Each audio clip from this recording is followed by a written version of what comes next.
Well, we're going to continue this morning to talk about God's transforming work in our lives.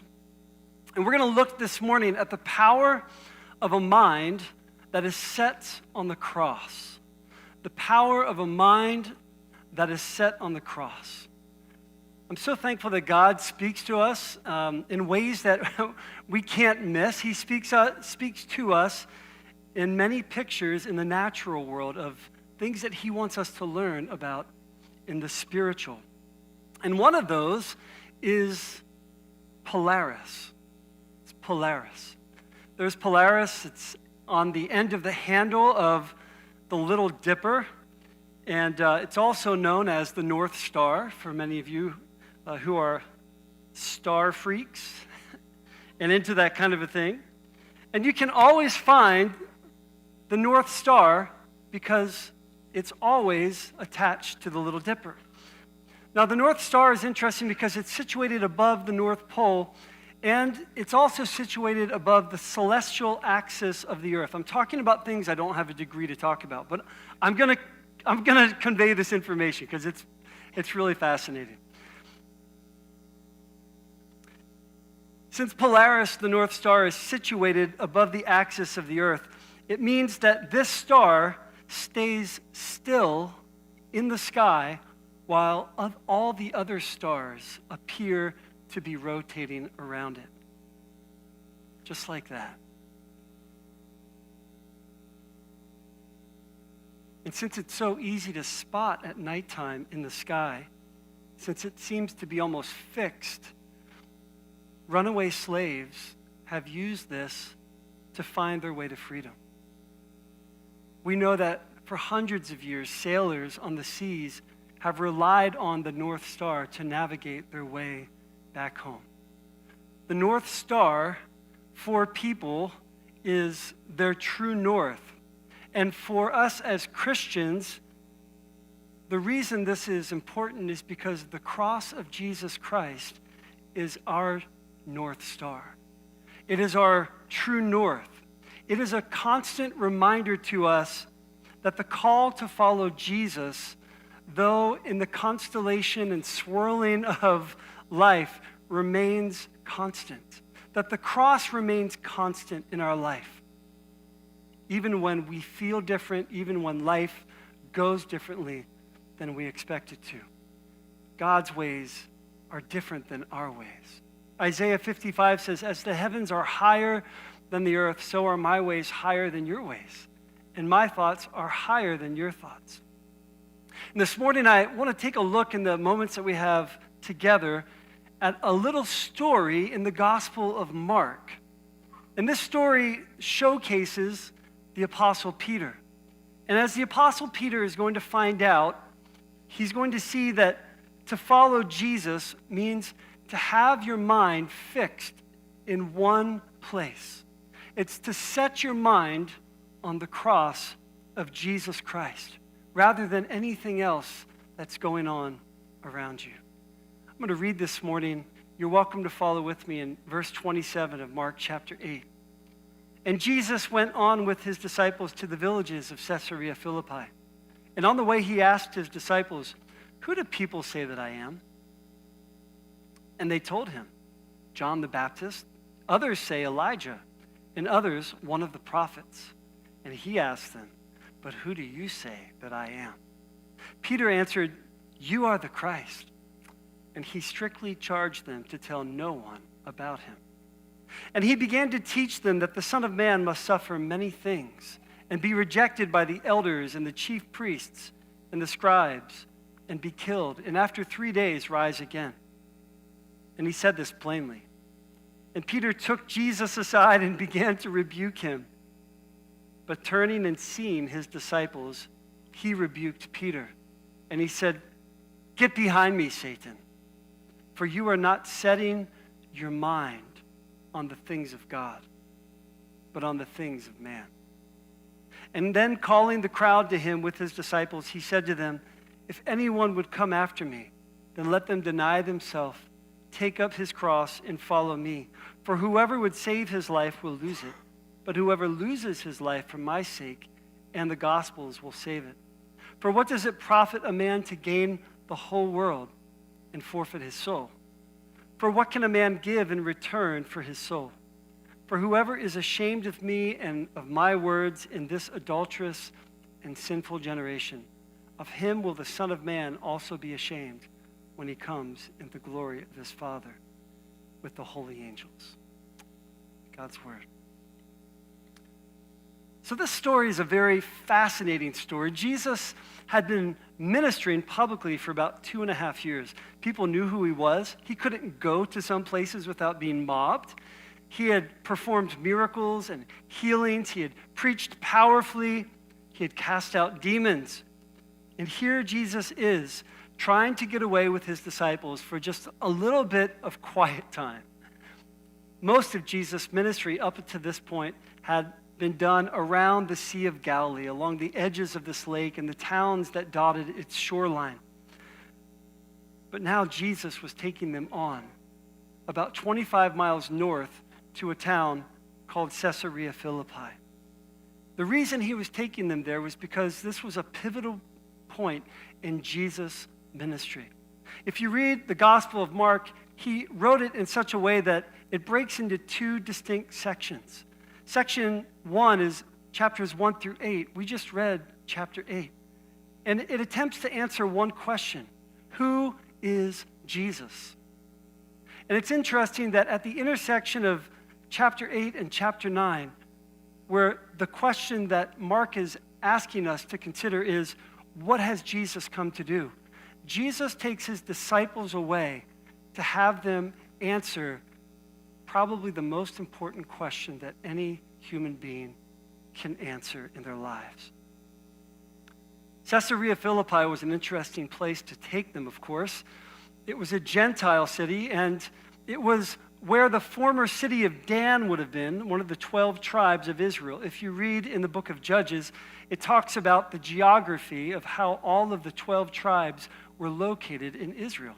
Dan was the furthest to the north, right next to Caesarea Philippi, with Beersheba in the south.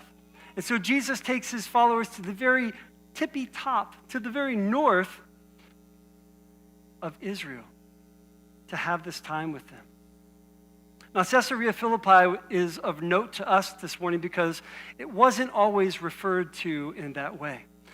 Herod had 4 sons, and when he gave his 4 sons different regions to rule over, his son Philip inherited the region with this city. And to please Caesar Augustus, he named it first and foremost after Caesar, to suck up, and after himself, Caesarea Philippi. But before he ever named it that, it was known by a different name, the name Peneus. It's a name taken from one of the Greek gods, a god named Pan, which was half goat and half human. If you've seen The Lion, the Witch, and the Wardrobe, just think about Mr. Tumnus. And this was the deity that was worshipped in this city, along with a number of other deities like Baal and even the worship of the Emperor Caesar. So here in this place, Jesus chooses to go with his disciples to begin to talk about his identity. He wants to ask them this most important question of all questions, and to give them a final exam. And he asked them, "Who do people say that I am?" Now, up until this point in Jesus' ministry, the only beings who knew who Jesus was were the demons. You remember oftentimes they would shout out his name and he would silence them. But to this point, no human being had properly identified who Jesus was. No one had recognized him. And so it was important for Jesus to reveal to his followers his true identity before he began his march to Jerusalem, where he would endure a cross on Golgotha. So when he asked his disciples this question, they answered him, "You're John the Baptist, back from the dead with your head. You're Elijah." He said, "That's what other people say I am. But who do you say that I am?" And in this moment, Peter stepped into this void and he said, "You are the Christ. You're the anointed one. You are the Messiah." And Peter got it right with a little help.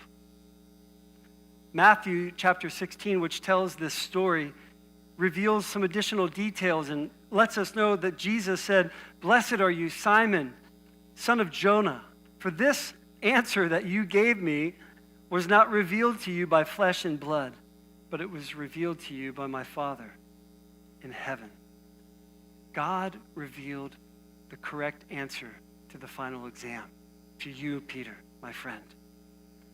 Now, this person who was described as the Messiah or the Anointed One in the imagination of Israel and the Jews of that time was someone who would come and rule over all of the world and all of Israel. And he would initiate a kingdom of righteousness and peace and holiness. And all of Israel's would be put under his feet once and for all. And in this moment, Jesus reveals and confirms that he is, in fact, this anointed one, this Messiah that the people have been longing for generations and generations. He's here, the one who will put Rome under his boots. He has come. But Jesus is about to show Peter that even though he got the answer correct, he missed the point. He missed the point of the exercise. It says, "And he began to teach them after this that the Son of Man must suffer many things and be rejected by the elders and the chief priests and the scribes and be killed, and after 3 days rise again." And he said this plainly, and Peter took Jesus aside and began to rebuke him. You've got to be really good friends with someone to be able to do that. I mean, to just pull someone over and just wag your finger and start giving it to them. Theologians believe that Peter was Jesus' best friend. Jesus asked about him. Jesus spent significant time with him. And so there's this closeness in their relationship that Mark peels back the layers and allows us to see as Peter rebukes God. He rebukes God. And for the very first time in his ministry, Jesus here tells his disciples what's going on. He lets them know that there's a plan in place. And the plan involves suffering and rejection. It involves him, the Son of Man, being killed. And when he said this word, the Son of Man, all of his disciples there knew exactly what he was talking about. See, the Son of Man is a term used to describe the Messiah that we find in the book of Daniel. It says in verse 13 of chapter 7 of Daniel, "In my vision at night I looked, and there before me was one like a son of man, coming with the clouds of heaven. He approached the Ancient of Days and was led into his presence. He was given authority and glory and power, and all nations and peoples of every language worshiped him.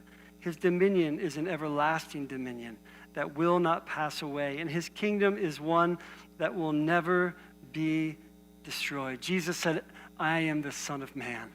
I am that guy that you've read about in Daniel. I'm that one that brings all of history to its fulfillment, and I will rule over all people once and for all one day, because I am the Messiah, the Son of Man. But by the way, I'm about to be rejected. I'm about to be killed. I'm going to suffer greatly." Can you imagine? Just try to put yourself in Peter's shoes in this moment. We give him a hard time for the way that he responded to Jesus. But if Jesus basically told you that your team was about to win the Super Bowl by losing, you would be dumbfounded. We're going to win next season, but we're going to lose the rest of our games this season so we can get the best players and win next season. And you're just scratching your head like, I don't understand that logic. And Jesus is trying to show them that Peter understands who he is as a person, but he's missing God's plan. He understands now and has revelation about Jesus' identity, but he's missing the way that God is going to work out his plan in Jesus' life. And so Peter takes him aside and begins to rebuke Jesus. Now, if you pull that word out of Scripture and you do a word search for this word rebuke, Peter wasn't there just trying to get some clarity from Jesus. He was straight up rebuking him to his face. This is the exact same word that is used when Jesus speaks to the demons. He rebukes the demons. And Peter is saying, how can you suffer? How can you endure these things? Jesus, you've got it all wrong. You've got everything backwards and mixed up. I don't think you really understand the Bible. I mean, that's kind of what he's saying here. And I was trying to bring that home a little bit to my own experience. Melissa said, and what does that have to do with you, Seth? And I was just thinking of the many ways that I understand who God is, but I don't like the way that he runs the world. I understand who Jesus is, but I don't like or understand the way that he asks me to do things, or he calls me to things like suffering in my life. I don't like that. And I want to rebuke God, not officially, but I want to say, God, I think you're wrong for the way that you're running things right now. I don't understand it, and I don't understand it because my mind is not set on the cross. My mind isn't set on your plan for the way you're going to do things. But I do like who you are, Jesus. And I like the cool things that you've done for me and in front of me and for my friends. And I like the power that you possess.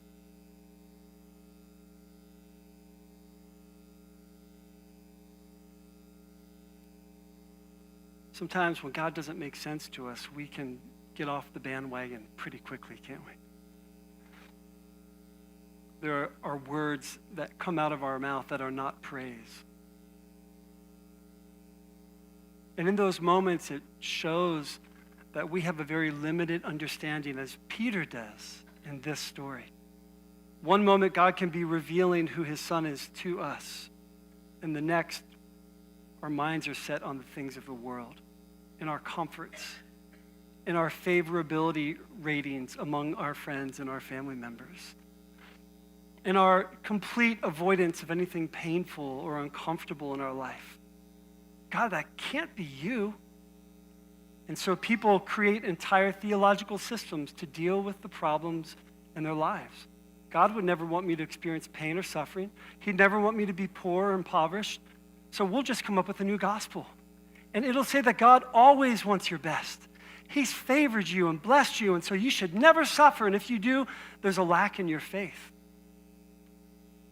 But we know historically, reading about saints of God who have walked this earth, that the call that he's placed in their life has been a call to suffer, a call to die, a call to take up their cross, as Jesus said, and to follow him. And the question that this raises for us again this morning, as it does for Peter, is where are our minds set? Are our minds set upon ourselves and this life? Do we have a split mindset? James said that a double-minded person is unstable in all their ways. Or are we wholly given to Jesus Christ and to his plan for our lives? If you read on through the Gospels, you know that James talks about, consider it pure joy, my brothers, right? When you face trials of many kinds. We know that Peter would write to a church that was enduring incredible persecution under Rome. And he would tell them, don't worry, you guys are strangers and ambassadors. You're citizens of a different kingdom, so endure. God is with you. And Peter paid the highest price because his mind was set on the cross. He didn't consider this life something to hold on to. You know, we have these opportunities in our lives when Jesus calls us and says, "Oh, Christian, would you set your mind on me and on the cross?" And we say, "Yes, Jesus, I'll do that." And all of a sudden, along comes Satan, just as he did to Jesus in the wilderness. And he tempts him with a way of living that does not involve a cross. "Jesus, you can have all the kingdoms of the world, just bow down and worship me." And each time, Jesus rebuked Satan, because he didn't come to receive his crown in a way that made sense to everyone else, but he came to receive his crown by carrying his cross first. Jesus is the Messiah. He is the King of all kings. But the kingdom that he came to establish was not going to rid the world of the Romans or kill off every bad leader while he was there, because he came to deal with a much larger issue in the world. And that issue was and is our sin. So he came to fix all that was broken in the world. He came to make things new. And the only way the world had a chance against sin was for Jesus to suffer and be rejected and to die. Jesus said, "The Son of Man must suffer." He must. This is the pathway. This is the plan of God for my life. And so that you can taste of the joys of being one of my followers, of living with me forever and ever. The cross calls to us today, Christian. The cross calls to us every moment that we live. The last few days in our house, we've had sick kids, sick. And Melissa joked with me yesterday as we were talking, because I said to her at one point, I said, "I have got to get out of this house." Maybe some of you can relate. She said, "You're dying, Seth." My children are not a cross to me, but whenever my flesh is crying out to be relieved because God has called me to lay my life down somewhere else, those are the moments that reveal where my mind is truly set. Whether it's set on the things of this world, on my own life, my own safety, my own pleasures, or whether it's set on Jesus Christ and his cross that he calls me to bear as one of his followers. The cross is not a good luck charm. I don't care if Kim Kardashian wears it around her neck. I don't care if we have tattoos up and down our arms like athletes on television. The cross has always been a symbol of terror and domination by Rome. It's been a symbol of shame for the first 3 centuries of the church after Jesus' resurrection. The leaders of the church wouldn't even allow the cross to be used in religious art or to be used as we have on the walls in their buildings, because it carried with it such a stigma of shame for the believer. It wasn't until the time of Constantine in the 4th century when he came and found that the cross was a good luck charm, and he inscribed it on all of the shields of his soldiers. And from that point on, the cross took on a different sort of understanding in the mind of many Christians.